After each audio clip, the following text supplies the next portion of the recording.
Hi guys, আজকে শ্রাবণ মাসের দ্বিতীয় সোমবার। মন্দিরে পুজো দিতে গেছিলাম, প্রচুর কষ্ট করে গেছিলাম। মানে এত বৃষ্টি হয়েছে সকাল থেকে, এত বৃষ্টি হয়েছে, মানে বাইরে বেরোনোর মতো কোনো পরিস্থিতি ছিল না। যখন একটু সামান্য কমেছে তখনই গেছি। আপনারা দেখতে পাচ্ছেন এখনো বৃষ্টি পড়ছে, ভিজে গেছি পুরো, তবুও গেছি মহাদেবের কাছে। অনেক জল, সাঁতার কেটে গেছি, দেখতেই পাবেন। খুব কম সময়ের মধ্যে একটু ভিডিও বানাতে পেরেছি। প্রচুর বৃষ্টি পড়ছিল, ভিজে গেছি।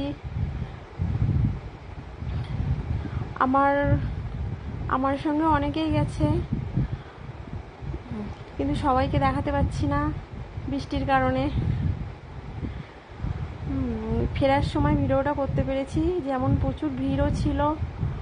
কত জল দেখতে পাচ্ছেন, এই জল ভেঙে আমরা এসছি। হ্যাঁ, দেখুন কত কষ্ট করে যেতে হচ্ছে আমাদেরকে, জল ভেঙে, মানে সমুদ্র পাড়ি দিয়ে যেতে হচ্ছে।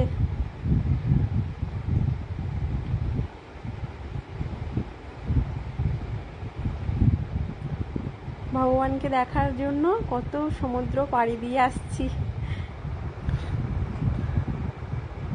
দেখেছেন কত জল, পুরো মাঠে ঘাস ভিজে ডুবে গেছে, কত জল দেখেছেন। তবু গেছিলাম।